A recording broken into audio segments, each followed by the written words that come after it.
Hey y'all, we're the Kings. We are by no means the masterful kings of homesteading, but we do our best to simplify our sweet little life in Savannah, Georgia. How do we have a homestead in a coastal city, you may be wondering? Being born and raised here, we were determined to combine our love of our hometown with our love of animals and gardening, and so we did. On a quaint 4-acre, what we like to call oasis, about a mile from the Intercoastal Waterway. We stay happily busy caring for our horses, our donkey, our countless chickens, ducks. Oh, don't forget the guinea. Oh, and don't forget the pheasant that somehow got wrapped into our chicken menagerie. Our 4 soon-to-be 5 dogs, our 4 cats, and 1 precious little girl. When husband agrees, I hope to grow our little homestead with goats, maybe. Oh, y'all, I'm reading my website, and it says with goats, geese, and honeybees. Check. The geese are here, too. I can't believe I forgot them. And I will keep going on this introduction without reading, but just so you know, this is a nice way to give y'all a little summary of who we are without me having to rewrite the page. Anyhow, let me go back. But everything all in good time. We're in the process of building a thriving food forest to supplement our raised vegetable gardens. And I have a weakness for blueberries, knockout roses, and hydrangeas. I mean, don't we all? Really? Let's go. We've been slowly growing our perennial edibles and adding those to the garden. We love the fresh new challenges that our annual veggie gardens bring to us every year. The pandemic helped speed up a few of those one-day things that I've always wanted to try. So I'm finally starting to get the hang of bread making. It's so good. Preserving our harvest, mostly in the freezer, but we're working on dehydration and pickling and making our own jams, which I think I perfected this year. We're not ready to sell anything, but it's a dream of mine to one day have a little driveway market out front with art, produce, jams, eggs, and maybe a few plants. Honestly, we flip-flop between wanting to keep our little simple life private and then wanting to share it with anyone and everyone who's interested. We've learned so much since we started this way of life, and we still have a lifetime of learning ahead of us. I'm not always the most consistent sharer, but when I'm in the mood to write and share and or, now talk on this podcast, we must. So we invite you to follow us along on our little journey, and hopefully we can get y'all on a simple journey too. We don't live solely off our homestead, but simple contentment does grow in abundance here. So yeah, that's a little bit about us. And yes, I read that from our website. So if you want to go double check who we are, or make sure that you've got the right Homestead Kings, please do so. It really comes down to we're young and we've always just worked really hard. It's always been important to us to get back to the land and get back to, I guess, what we see as the roots of humankind, getting our hands in the soil and feeding and taking care of those other lives. And it just comes down to that. It's providing good food for ourselves. Hi. No, come this way. Okay, so husband just joined us, and he is here now. Hello. Howdy ho. And he doesn't like to prepare anything. Little side note, in college, we had a cooking show that we did on YouTube, and it was really before YouTube got humongous and quite what it is today. But it grew to be a substantial for us. We never made any money off of it, but he was in front of the camera, and he was a natural. So we were on Fox News, and he was on Paula Deen's cooking show, and all those places, and we had a great time with it. We eventually graduated college, and it kind of went away. So what do you think? Why do we do this? Why do we have this life? What can we share with our followers, our friends, about why we're in the farm homesteading business? So the funniest part to me is that before we started talking, she tried to tell me what to say and ask what I was going to say, and I just don't have that in me. If you give me a script, I will mess that up. So, I will say that we love to do this, and I feel that we love to do this for similar ways, but also for very different reasons. Because Kier likes to prepare and think about it and get through the proper process and make sure it's all going to be perfect. And I like to just kind of throw things around and see exactly what the hell's going to happen. So it's a perfect balance between the two of us. And all that being said, I think that we initially wanted to do this because it's really hard to sit still in general, let alone, just sit on the couch and watch TV a lot. So we prefer to be outside. So, we like to say we upgraded to the farm, even though it's not quite a farm, it's the homestead, but we upgraded to this and, lost a couple hundred square feet of our house, and added a human while we were doing it. So that's, you got more people, less space, but we got a whole lot more adventure outside. And so I think that the best part about all this for me personally is you have to be outside. It forces you to go outside. We're here because we want to make sure we make a tiny productive human. And I just don't know another way to make them be productive other than to bring them into the life of production. So if we have eggs we need to collect, Tiny at 2 years old will carry that basket and move that chicken and get pecked and grab an egg and put it in there and not break the egg most days. And that's why we're here. We're all here to remind ourselves, food isn't just everywhere. Yes, it grows on trees, but maybe you got to pick it. Maybe you got to go outside and find it. It's not always just this huge abundance of wealth just lying around. I mean, the grocery store is great. Trust me, I work in the industry. I love going to grocery stores, but I also love to know and to be in touch with where my food comes from, where my family's food comes from. I love to prepare food. I love to start it from a seed to get it to the plate. That's just fascinating to me, and I like that it makes you think a little bit more about what your food is when you're actually trying to bring it up from nothing. And animals are fun.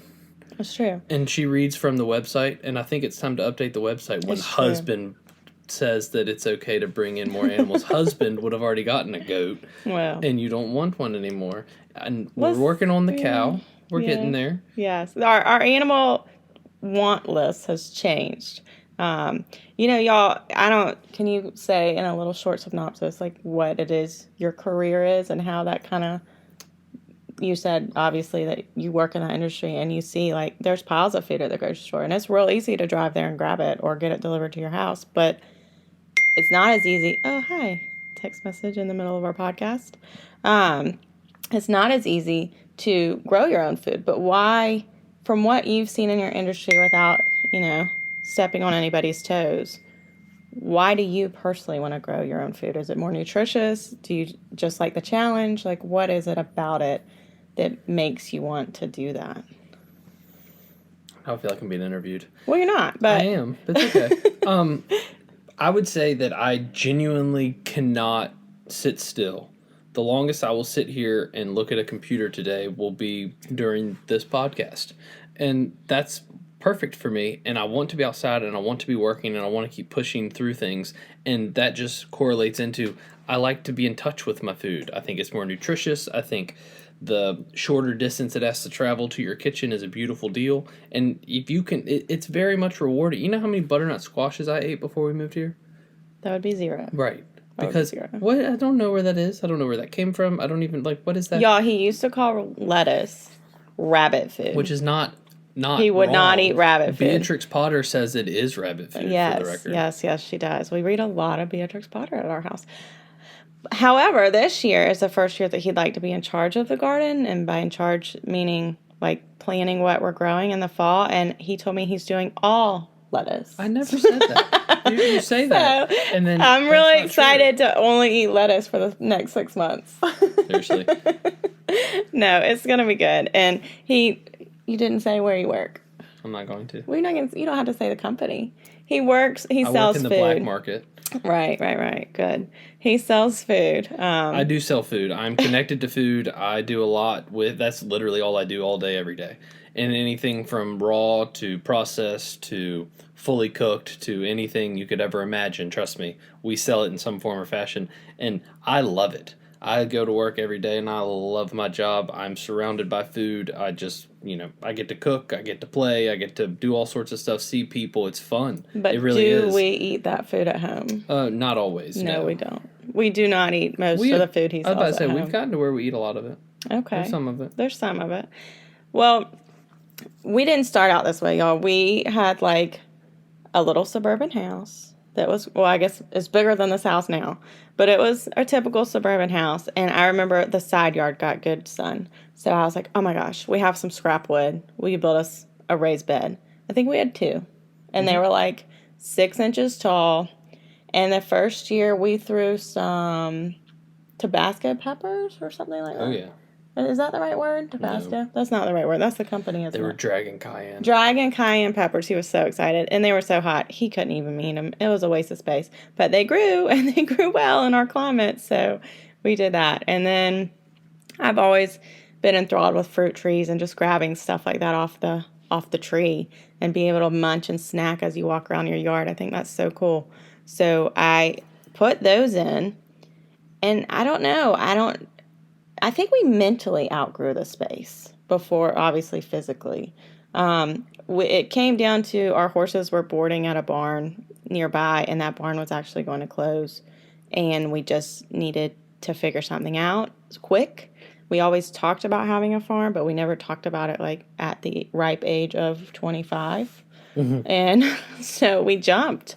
You got to jump when you're young. You still got energy. That's right. We jumped, and y'all, it was tight. It was tight, but it's just one of those things where if you're that type of person where you see the risks and they're real scary. And like you said, I'm a planner and it was scary, but I saw the risks, but then I also saw the rewards, and the rewards outweighed the risks, and we just jumped. And so it literally started with, we wanted our horses in our backyard. So we got a little acreage and we were like, that'll be great. And then just over time, we just became these people where I don't know. It's craziness to me to even look back on it, to think like people ask me now for gardening advice, and I feel still like I'm in the infancy stages of learning how to do an annual vegetable garden. And then the past 2 years, we learned about food forests, right? Oh, yeah. And now that's a whole new world, a perennial edible food garden. Like, how amazing is that? And what potential can we tap into? And then I love all those permaculture ideas of basically having a closed, self-sustaining system as best you can. I mean, we're on grid. We've been looking in how to slowly get off of grid, but we haven't fully figured that out yet. But we do the best we can. And I mean, when I eat a butternut squash that grew literally in our chicken and duck poop compost, I mean, talk about nutrition and food miles. Yes, there are some sweat equity in that, because right now we're doing a coop clean to get it in for our fall garden. And it's hard work, but the nutrition that has, and the taste and the flavor, it's just different, right? Mm-hmm. It's just a different feeling, and it's a different flavor. And if he does grow only lettuce for 6 months, I'm okay with that, because the lettuce from your garden is a million times better from the lettuce from the grocery store. It's a crispness that I didn't know existed. Did you? Yes. Okay. Well, so anyhow, now we have the 4 acres, and we are just working on growing things. And in that, we're growing as humans. We're growing a human. Well, she's growing, and we're supplementing that. Yeah. And she's amazing. And like you said, having children grow up on a homesteader farm was a real big driving force for us too. Just watching her daily ups and downs, and how she can carry the eggs, like you said, but also just her relationship with our miniature donkey, Cinnamon. I mean, that's alone, a whole other level of stuff. That alone is worth the farm. Yes, she and is. That donkey, they just have a loving relationship like no other. And from there, we're just going to keep going, and we're just going to keep learning, and we're just going to keep asking people. I ask other people advice because I'm still learning. And now some people ask me my advice, and sometimes things don't work out. Like, what can you think of that didn't work out for? Oh, the guineas. Good gracious, the guineas. That was a fun jump. What do you think about those? I liked them. Yeah, he liked them. He yelled at them when they were screaming at 10:30 at night in the neighbor's tree. But some things don't work out. Now, the bright idea of getting guineas when we're surrounded by 29 neighbors, probably not so intelligent. We still have one, and She's awesome. She's great. She's a good hawk protector. But besides that, and then we have real big successes. Like, this is the first year I've ever grown butternut squash. Well, no, I take that back. I planted it in the wrong season a couple years ago because it's called a winter squash. I thought it grew in winter. It doesn't. It grows over the summer, and it rests over the winter. Who knew? But this is the first year I planted it in the correct season. And what do you think? We have 80 pounds of butternut squash. Insane. There's so much butternut squash. It's crazy. Christmas presents. I mean, we're about to put a bow on those and give them to everybody. Beautiful. But I'm pretty sure that sums it up in a nutshell. And of course, we'll talk more about these things, and we'll have full episodes dedicated to certain things. But and in terms of the who are we, in case you're wondering, in case you're like, why would I spend time listening to these people? That's kind of our background. And if that sounds at all interesting, we're so glad that you're here. And we are excited to get sharing, I don't know, what we've learned, and maybe talk to some other people about what they've learned, and I don't know, keep doing what we do. And I keep looking at you to talk, but you keep talking, so I can't talk if you're talking. You That's have rude. to interrupt me. No, that's you have rude. to interrupt me. I don't like to do that. Okay. Yes. Well, any last thoughts? Yeah, no, this is fun. I'd recommend it to anybody. It honestly will help you think twice about what you eat, how you eat, the way you look at, work. I mean, the work is only as hard as you make it. We have too much fun every single day. I wake up every day at 6 a.m. to go feed the animals. They could wait till 8, but it's more fun to get up at 6 and see them, watch the sunrise. It's just little things like that. You just, helps you appreciate the tiny things. It helps you stay one with the animals, with yourself, kind of take a moment, a little mental break every morning. That's beautiful for me. So it's fun. I wouldn't change a thing. And, we also can't sit still, so who knows what's coming. That's true. All right, y'all. Thanks so much for listening, and look out for more episodes. And if you feel so inclined, please share and get the word out and hit that subscribe button. All right, thanks so much, y'all.